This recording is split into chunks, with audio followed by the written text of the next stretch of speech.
Assalamualaikum warahmatullahi wabarakatuh. Salam sejahtera untuk kita semua. Selamat datang di podcast Cendrawasih 32, ruang bincang resmi KPU Kabupaten Situbondo yang akan memberikan informasi, inspirasi, dan edukasi tentunya seputar kepemiluan dan demokrasi. Melalui podcast ini, kami ingin menghadirkan obrolan yang hangat dan seru, tentunya bermanfaat mulai dari tahapan pemilu, peran masyarakat dalam demokrasi, dan cerita-cerita menarik nih di balik layar penyelenggaraan pemilu. Bersama saya, Dona Armania Putri, kita akan mulai podcast kita kali ini dengan semangat baru, penuh harapan dan komitmen untuk menghadirkan pemilu yang lebih partisipatif, inklusif, dan berintegritas. Oke, langsung aja kita mulai obrolan kita kali ini dengan menghadirkan narasumber yang luar biasa, serta kita memperingati, dalam rangka memperingati Hari Guru, kita akan menghadirkan narasumber, yakni Bapak Raufik. Silahkan Bapak. Selamat datang Bapak, bagaimana kabarnya? Alhamdulillah, baik-baik. Ya, sekedar info ya teman-teman bahwa Bapak Rafi ini merupakan salah satu guru yang mengajar di SMA 1 Situbondo ya Pak? Ya, betul. Kalau boleh tahu mengajar mapel apa Pak? Sejarah. Ya. Sebelumnya kami mengucapkan selamat Hari Guru kepada Bapak dan Bapak Ibu guru lainnya yang sudah mendedikasikan diri untuk mengajar anak-anak dengan ikhlas, begitu ya Bapak. Selamat Hari Guru. Kali ini kita akan bincang-bincang santai aja Pak terkait demokrasi dan pemilih pemula gitu Pak. Kalau sebelumnya di SMA 1 sendiri sudah dilaksanakan pemilihan OSIS belum Pak? Sudah. Setiap 1 tahun sekali itu pasti diselenggarakan pemilihan OSIS gitu. Okay. Kalau Bapak sendiri sebelumnya sudah saya dapat info ya Pak, udah pernah menjadi ad hoc KPU ya Pak? Iya, waktu itu di Pilkada 2024 kemarin di PPS Kelurahan Patokan. Sebagai PPS iya, gitu. Sebagai PPS. Sebelum kita lebih lanjut menceritakan tentang demokrasi di sekolah dan pemilih pemula, mungkin bisa diceritakan Pak pengalaman ketika menjadi PPS kemarin tuh tugasnya ngapain aja, terus keluh kesahnya mungkin ada Pak? Ya mungkin waktu jadi penyelenggara ya Pak ya.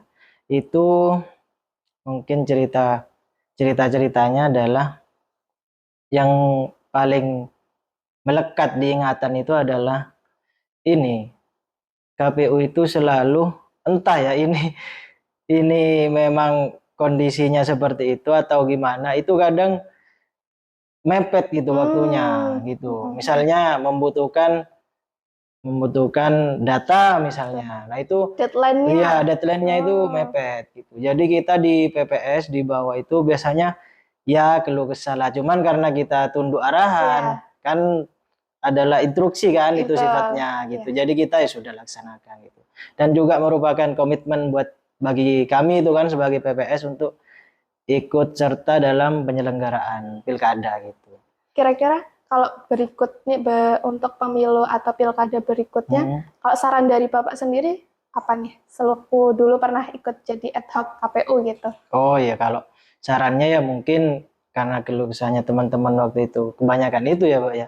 Mungkin ya jangan jangka waktunya itu misalnya jangan terlalu mepet gitu.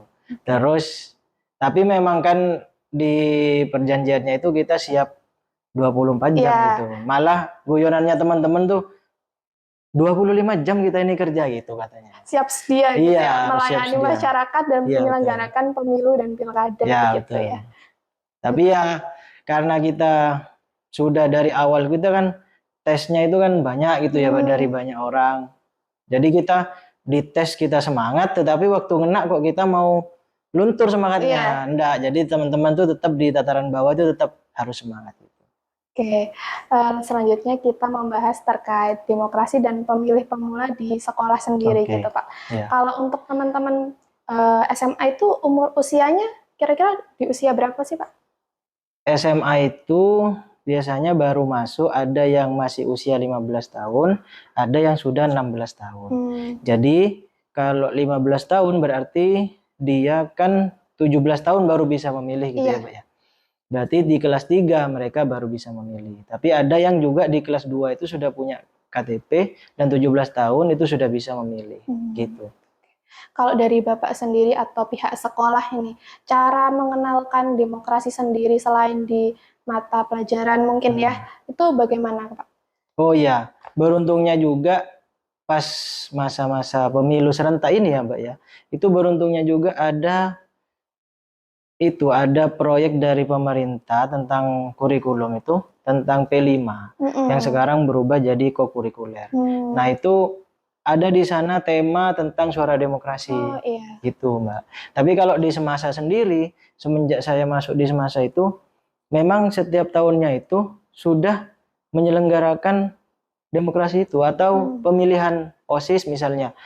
Malah di masa pandemi itu kami sebagai guru itu buat cari teknik inovasi yang misalnya gimana ya pandemi tidak masuk ke sekolah, tidak bisa mencoblos langsung tapi tetap harus pemilihan OSIS gitu.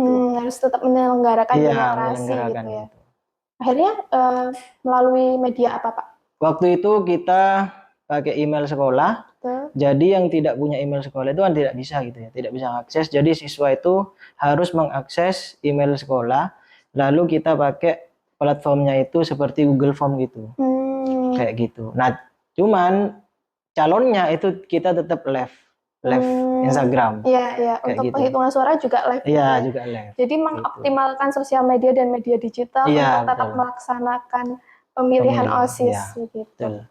Kalau tantangan sendiri nih Pak untuk mengajar anak-anak sekarang ya, anak-anak Gen Z ibaratnya gitu.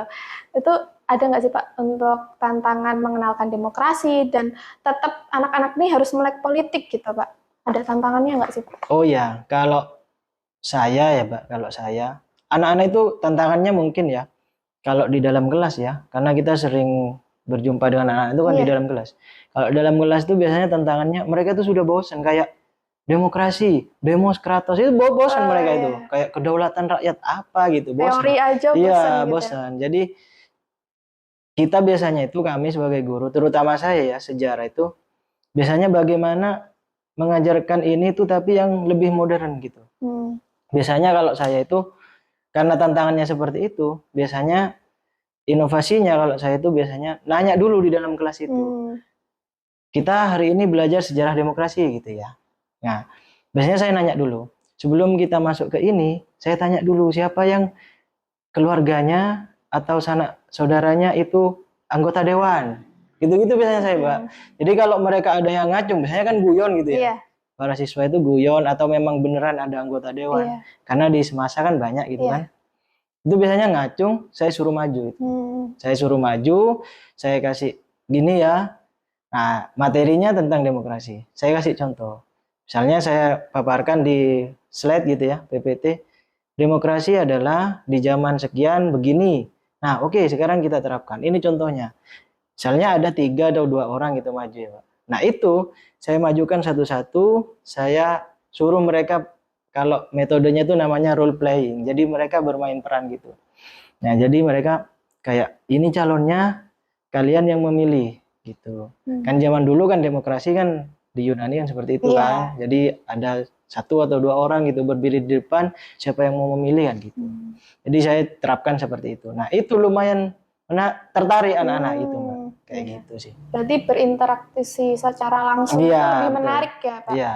Oke. Kalau dari kami ya, Pak, penyelenggara pemilu dan pilkada, sebenarnya kalau pandangan anak-anak atau teman pemilih ini tuh seperti apa sih memandang pemilu atau pilkada? Kadang kan untuk teman-teman kan udah melek media sosial ya Pak, dan di sosial media itu kan banyak berita-berita tentang pemerintah dan lain sebagainya gitu. Apakah mereka itu masih tertarik untuk melaksanakan pemilu dan lain sebagainya atau gimana Pak pandangan teman-teman ini gitu? Oh iya, kalau itu ya Pak, pengalaman kemarin aja ya, karena juga saya kebetulan di penyelenggara gitu ya. Saya itu biasanya kalau masuk materi demokrasi itu, saya suruh cari contoh selain yang tadi ya. Saya suruh cari contoh, coba cari pamflet yang menunjukkan itu pamflet demokrasi. Gitu. Jadi mereka itu biasanya cari di sosial media gitu. Nah, setelah itu, setelah mereka mencari, saya suruh masukkan dalam draft gitu ya. Suruh kumpulkan di draft, saya tampilkan di layar. Itu biasanya saya kasih ini, misalnya ada pamflet bukan caleg gitu misalnya ya. Terus pamflet apa satunya gitu ya. Nah itu biasanya saya suruh kritisi. Kira-kira ini menunjukkan demokrasi apa tidak? Kayak gitu, Pak. Nah itu kaitannya dengan bagaimana kita nanti ketika di sosial media anak-anak itu ini apa itu namanya bisa mana yang kira-kira ini berita benar atau hoax gitu. Saya tariknya ke sana kayak gitu. Itu menggunakan metode apa? Nah, di sejarah itu juga ada, Mbak, untuk metode seperti itu. Paling tidak sederhananya adalah bagaimana mereka itu mengerti bisa menjawab pertanyaan dari pamflet itu adalah 5W1H gitu. Kalau misalnya sudah tidak jelas itunya berarti ada kemungkinan itu adalah hoax kayak gitu. Kalau untuk ketertarikan, tadi pertanyaannya ketertarikan, bagi saya selama mereka mau mencari hal-hal yang begitu, itu pasti ada harapan bahwa mereka akan tertarik. Misalnya saja ya, Pak, 2024 lalu ketika pilkada itu, saya kan namanya penyelenggara ya, sering hanya ngasih tugas. Akhirnya ketika setelah selesai tahapan gitu ya, saya masuk ke ruang kelas, itu anak-anak banyak tanya, kemana saja Pak Rofi itu. Akhirnya saya jelaskan, terus mereka bilang, loh Pak, saya baru 17 tahun, berarti saya tahun depan nih bisa gitu. Kemarin saya kok tidak bisa. Nah, selama mereka mau bertanya seperti itu, bagi saya masih ada harapan untuk mereka itu tertarik ikut serta dalam pemilu atau demokrasi ini. Kayak gitu sih. Oke, berarti segala upaya itu sekolah juga sebenarnya sudah mengenalkan ya Pak terkait demokrasi dan pemilu seperti itu. Kalau untuk peran sekolah sendiri atau apakah sekolah punya program untuk menyiapkan teman-teman ini menjadi pemilih yang cerdas gitu? Apakah ada Pak? Atau ketika sebelum pemilihan OSIS gitu, apa yang diberikan kepada pihak sekolah sendiri gitu untuk teman-teman pemilih ini? Oh ya, biasanya begini Mbak, melalui ekstra biasanya. Jadi ekstra itu biasanya, ekstra kurikuler itu biasanya itu pemilihan ketuanya itu sebelum pemilihan OSIS. Jadi kita memberi contoh bagaimana pemilihan itu di sebelum pemilihan OSIS itu. Jadi di ekstranya, mereka dibiarkan memilih ekstranya masing-masing, setelah itu kita reformasi. Nah, peran sekolah adalah pasti di sekolah itu memberi instruksi kepada guru-guru itu untuk jadi pembina. Kayak gitu. Jadi peran pembina ekstra di sana bisa ambil peran. Kayak gitu, Pak. Misalnya seperti saya di ekstra sepak bola gitu misalnya. Kan kalau dipikir-pikir apa hubungannya sepak bola dengan demokrasi gitu kan ya? Nah, cuman karena instruksinya adalah bagaimana untuk menyiapkan kepemilihan OSIS gitu ya. Dan jangka panjangnya adalah mereka sebagai pemilih pemula gitu. Ya saya harus mencari cara bagaimana di ekstra sepak bola ini dibungkus agar demokrasi berjalan di sana. Kayak gitu. Misalnya yang saya lakukan adalah, ayo sekarang kita pemilihan ketua gitu misalnya. Nah ketua itu saya buka lebar-lebar. Siapa yang ingin maju. Kita kasih batasan aturannya. Kelas 10 boleh atau tidak. Kelas 11 bagaimana kayak gitu. Jadi tahapan-tahapan yang saya pernah lakukan alami di penyelenggara gitu ya, saya coba terapkan di siswa-siswa gitu. Dan tidak cuma ekstra sepak bola, malah yang paling bagus menurut saya ya, penerapan demokrasinya itu ada namanya suara semasa. Suara semasa itu demokrasinya benar-benar tidak hanya sekedar patok kepada ini sudut pandangnya adalah pemilihan, tapi benar-benar bagaimana menyampaikan pendapat, gitu. Belajar, berani juga tampil di depan umum juga ya, berorasi. Iya betul, karena suara semasa itu adalah persnya sekolah. Jadi misalnya di sekolah ada masalah banyak siswa pacaran gitu ya. Nah itu kan banyak ada juga siswa-siswa yang risih dengan hal itu. Kontra ya. Iya. Dengan hal tersebut. Jadi suara semasa itu memfasilitasi. Ayo siapa yang ingin ini ditulis itu jadi berita gitu. Berarti untuk pelaksanaan demokrasi itu nggak cuman pemilihan OSIS aja, ternyata banyak media-media yang menyelenggarakan demokrasi di SMA 1 seperti itu ya. Iya betul. Oke, kalau untuk respon siswa sendiri Pak, ketika membahas isu-isu politik atau isu-isu demokrasi itu seperti apa, Kak? Daya tariknya atau responnya itu seperti apa? Oh, kalau pemilu kemarin ya, Pak, pemilu serentak, pilkada serentak itu ya, siswa-siswa itu malah banyak yang pengen bisa nyoblos gitu. Misalnya kita ambil contoh ya, kan main TikTok ya mereka. Iya. Main TikTok. Kalau misalnya kayak kemarin gitu, di TikTok ada yang pakai branding Gemoy gitu misalnya. Itu siswa-siswa kayak, wih ya gitu. Iya tertarik gitu. Kayak gimana rasanya nyoblos gitu. Ada yang branding sedih-sedih gitu. Mereka kayak kasihan ya Pak itu Pak gitu. Pasti herannya saya di pemilu kemarin tuh Pak, sama pilkada itu, karena banyak branding seperti itu ya di sosial media. Siswa-siswa itu malah banyak yang bertanya di luar materi kadang. Kayak gitu.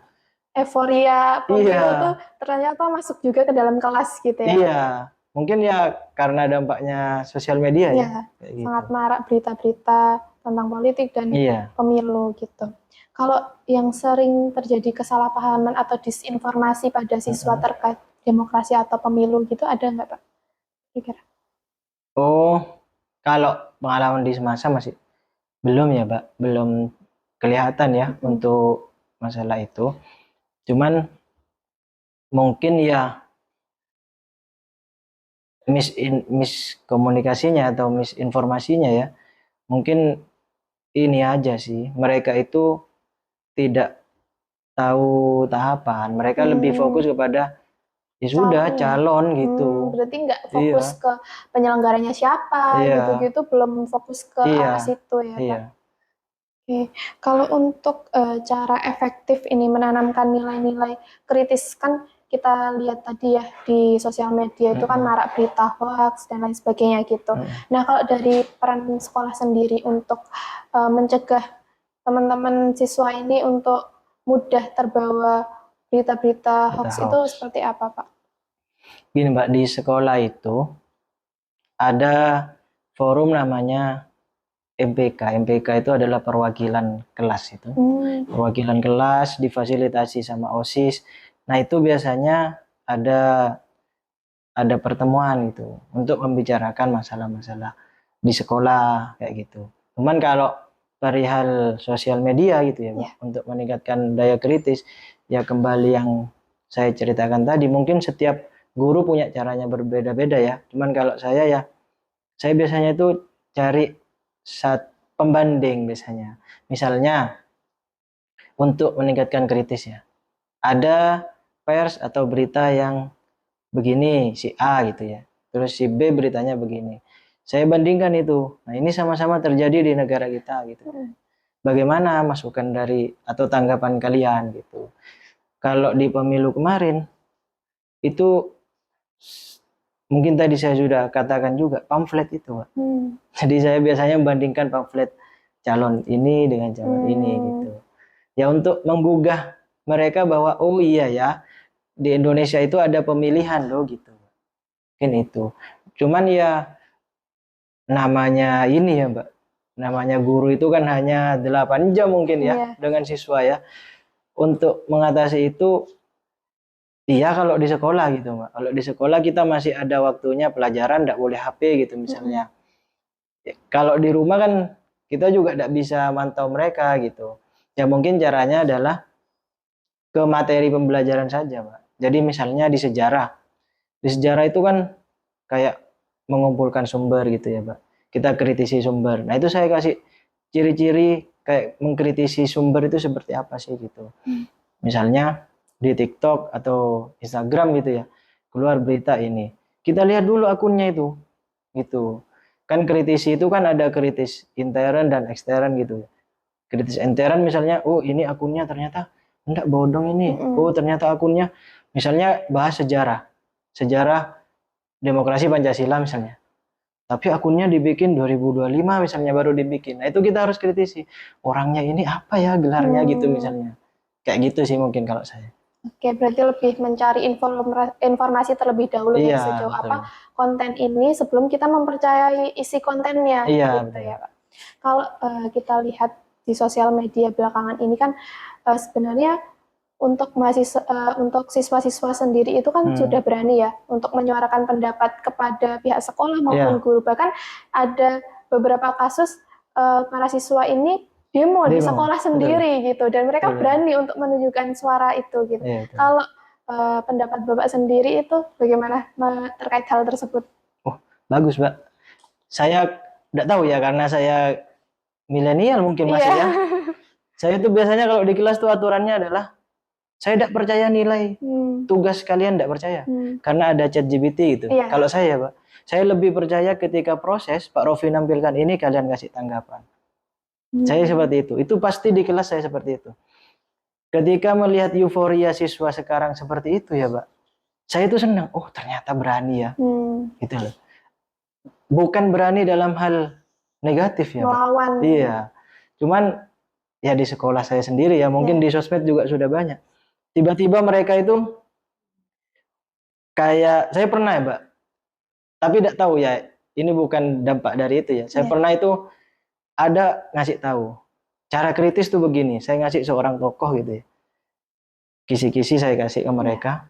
Ternyata mereka itu lalu ada tugas apa kayak graffiti gitu di tembok itu.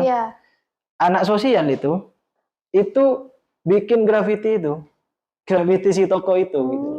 Mengkritisi toko itu atau gimana? Bukan, dia kayak terinspirasi bahwa ini toko yang saya senangi gitu. Kayak gitu. Terus di sekolah saya juga itu tiba-tiba ya ketika rapotan ketika itu ya, Pak. Itu anak-anak tiba-tiba pakai payung semua. Ini apa maksudnya? Guru-guru itu bingung sudah. Oh, ternyata mereka mengkritisi ada salah satu kebijakan sekolah lah gitu yang menurut mereka itu menyimpang gitu.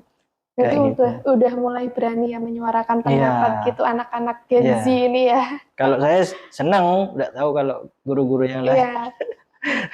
Kalau terkait KPU sendiri, kita balik ke KPU. Sejauh mana sih Pak peran KPU sendiri untuk memberikan edukasi terkait pemilu atau demokrasi ke sekolah? Apakah sudah bekerja sama juga atau gimana Pak?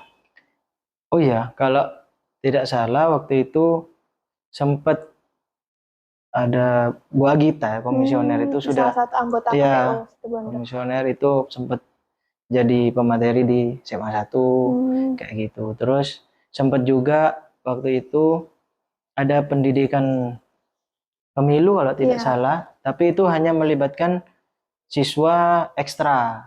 Itu juga program KPU waktu itu.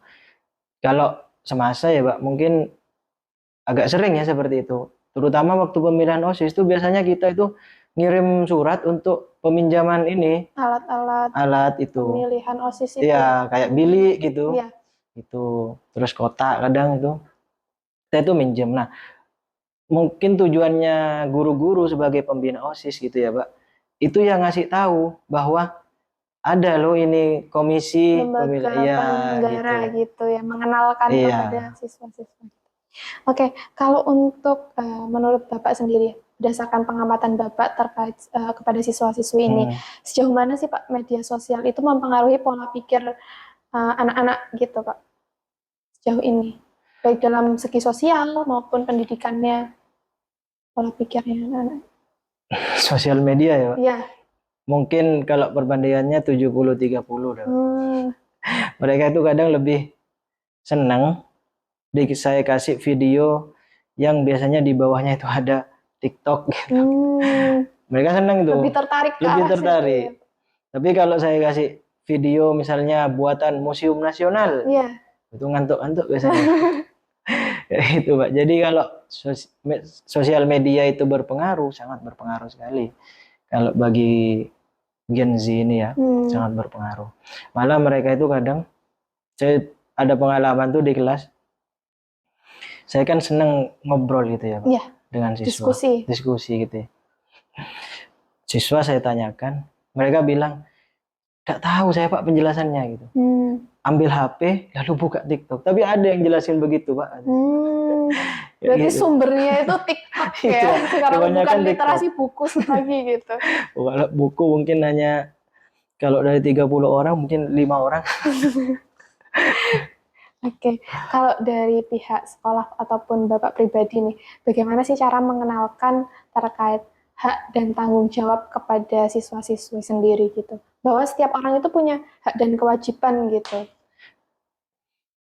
Ya, kalau temanya tentang demokrasi ya, di sekolah mungkin seperti yang sudah dijelaskan tadi Pak, panjang lebar, mungkin mereka sudah mengerti bahwa di zaman pandemi aja mereka sudah menjalankan itu ya, bahwa coblosan ini adalah merupakan hak kalian juga yang harus diambil gitu. Terus mengawal kepemimpinan seseorang di dalam pemerintahan itu adalah merupakan tanggung jawab juga gitu loh. Cuman kan karena mereka ini masih siswa ya Pak, kurang tahu tahapan bagaimana cara mengawal ini. Mungkin ya tataran mereka mengawal adalah mengawal kebijakan sekolah gitu. Yang terdekat dengan mereka sendiri gitu ya. Iya. Oke, kalau untuk ini Pak, membahas demokrasi, biasanya kalau demokrasi itu kan dibahas di mata pelajaran PPKN gitu. Kalau dulu ya pas zaman saya gitu. Kalau di Bapak sendiri kan sekarang mengajar sejarah. Bagaimana sih Pak menyisipkan nilai-nilai demokrasi, lalu pemilu dan lain sebagainya itu di mata pelajaran Bapak sendiri gitu. Kalau mungkin kalau sejarah masih ada lah ya Pak terkait pembahasan demokrasi gitu-gitu. Kalau di mata pelajaran lainnya gitu, kira-kira gimana Pak? Ya biasanya mereka tahunya dari guru-guru sosial, kayak gitu. Guru-guru sosial. Meskipun kan mereka itu ada 15 mapel gitu ya Mbak. Biasanya kalau misalnya yang anak eksak gitu, ya lebih banyak tahu dari guru-guru PKN gitu, sejarah kayak gitu. Dan untungnya juga PKN dan sejarah itu sekarang mapel umum Mbak. Jadi semua, meskipun mereka memilih jurusan eksak gitu ya, mereka tetap dapat sejarah dan PPKN gitu. Jadi mungkin kalau guru-guru yang lain tidak menyisipkan itu, biasanya ya tugasnya guru-guru sosial. Cuman di sekolah saya, karena selain mengajar, guru-guru itu juga jadi pembina ekstra ya Pak. Jadi menurut saya pasti guru-guru ini punya peran hal simpel yang tadi, pemilihan ketua dan pengurus ekstra itu. Buat aturannya dan segala macam, itu pasti. Oke. Gitu. Kalau dari sudut pandang Bapak sendiri, sudah pernah menjadi penyelenggara pemilu dan sekarang sebagai guru. Nah, kalau menurut Bapak, bagaimana sih karakter anak-anak pemilih pemula ini yang ideal supaya besok tuh ketika pemilu tuh ya sesuai gitu, nggak melenceng atau tidak mudah termakan hoax gitu, gimana? Pemikiran yang ideal. Yang ideal menurut saya ya Pak, satu, pasti mungkin sama dengan komisi pemilihan ya. Satu, mereka tidak lagi memikirkan tentang money politik. Tidak lagi berharap adanya money politik. Itu. Terus yang kedua, mereka menurut saya tidak masalah mereka ikut arus di dalam sosial media untuk pemilihan atau pemilu ini, asalkan tidak melanggar aturan gitu. Norma sosial. Gitu. Untuk pemilih pemula mungkin ya, yang ideal adalah misalnya nih Pak, misalnya. Saya juga sering ngasih contoh ke anak-anak itu. Misalnya kalian baru 17 tahun, kalian main sosial media, kalian punya pilihan kalian sendiri, tetapi karena orang tua kalian menyuruh untuk memilih calon si A dengan alasan tidak dikasih sangu gitu misalnya, apa yang kalian lakukan? Saya sering bertanya seperti itu di sela-sela kalau membahas tentang sejarah demokrasi gitu ya. Saya pengennya itu mereka bisa punya kritis juga seperti mereka mengawal kebijakan sekolah. Misalnya bukan melawan kepada orang tua ya, tapi mereka kayak bukan itu udah boleh, ma, pa gitu misalnya ya, atau ayah bunda. Saya pengennya seperti itu. Jadi istilahnya mereka punya independen lah. Gitu. Pendirian. Iya, punya pendirian. Meskipun sumbernya adalah TikTok dan Instagram gitu misalnya. Kembali lagi ke sosmed ya. Kalau ini saya penasaran Pak terkait pelaksanaan pemilihan OSIS. Kalau di pemilu atau pilkada itu kan sudah biasa ya, di masyarakat itu terbelah menjadi yang pro yang calon A, pro calon B, sehingga kadang sampai nggak saling sapa gitu, Pak. Padahal tetangga hanya karena beda pilihan. Kalau di pemilihan OSIS sendiri tuh terjadi nggak sih Pak seperti itu, konflik-konflik seperti itu sejauh ini? Tidak terlalu terjadi ya Pak, tidak terlalu terjadi. Cuman ya biasanya kan ya kalau di OSIS itu biasanya meskipun kalah itu tetap akan ikut jadi kepengurusan. Itu kalau di OSIS ya Pak, kayak gitu. Jadi meskipun mereka misalnya, kenapa itu tidak terlalu terjadi Pak? Karena di OSIS itu masih ada guru-guru. Jadi mereka itu penyampaian visi misinya tidak langsung ke siswa, tapi difilter dulu di ruang guru gitu. Jadi sebelum mereka visi misi di siswa, mereka di ruang guru dulu visi misinya, tanya jawab di sana. Jadi ketika pas mereka ke siswa itu mereka sudah punya filter. Oh, saya tadi tidak boleh mengatakan ini. Saya salah ketika mengatakan begini, gitu Mbak. Jadi di siswa itu sudah aman, kayak gitu. Untuk mencegah adanya pro dan kontra itu kita pihak sekolah lebih menahan terlebih dahulu gitu ya, memfilter gitu ya Pak. Untuk yang terakhir nih, harapan Bapak untuk teman-teman pemilih pemula untuk mengikuti pemilu berikutnya itu seperti apa? Atau tipsnya nih buat teman-teman pemilih pemula gitu? Mungkin kalau harapan saya tentunya seperti apa yang mereka tampilkan di sekolah ya Pak ya. Ketertarikan kepada seorang sosok pemimpin gitu. Terus ketertarikan ingin cepat-cepat 17 tahun gitu misalnya. Itu yang kedua. Harapan saya yang ketiga adalah kembali yang tadi mereka punya independen. Meskipun misalnya tidak berani melawan orang tua. Iya, tapi di bilik suara, ini yang saya mau gitu. Itu saya pengen seperti itu. Hati nurani gitu ya, tidak dipengaruhi oleh uang dan sebagainya. Ya, betul. Terus kalau tipsnya adalah sama seperti saya dulu mungkin ya, waktu SMA baru punya KTP. Saya itu kalau dulu mungkin hanya lihat dari pamflet-pamflet kan ya Mbak ya. Ya seperti itu, orang tua saya misalnya menyuruh kamu ini dah karena bapak dikasih ini misalnya gitu ya. Ya saya enggak mau gitu loh. Kayak gitu. Ya tipsnya seperti apa? Bagi saya berbohong itu tidak apa-apa ya, asalkan kita tahu bahwa pilihan kita ini sesuai apa yang kita mau gitu loh. Kan kalau sesuai apa yang dimau kan nanti mereka ngawalnya kan juga enak gitu. Kan sekarang banyak juga loh Pak Gen Z itu yang juga istilahnya ya ngawal kebijakan pemerintah. Iya, aktif gitu. Iya gitu. Misalnya mengkritisi kalau di pendidikan ya, mengkritisi Pak misalnya P5 kok kurikuler, apa bedanya sih Pak? Tuh sama-sama program bikin proyek dan segala macam gitu. Hanya berubah nama, itu banyak pertanyaan seperti itu. Jadi menurut saya punyalah independen dan lebih berhati-hati ketika bermain sosial media. Oke. Itu tadi ya teman-teman pendengar, mungkin di sini ada anak-anak Gen Z atau anak-anak di bawah 17 tahun, persiapkan diri kalian untuk pemilu atau pilkada yang akan datang. Terima kasih banyak Pak atas sharing-sharingnya, semoga sangat bermanfaat sekali ini tadi. Semoga selalu diberikan kesehatan dan kelancaran dalam menjalankan tugas. Oke, itu aja ya teman-teman untuk sharing-sharing kita pada hari ini. Terima kasih telah menyimak hingga akhir. Silahkan untuk like, comment, share, dan subscribe. Terima kasih, banyak kurang dan lebihnya mohon dimaafkan. Wassalamualaikum warahmatullahi wabarakatuh. Waalaikumsalam warahmatullahi wabarakatuh.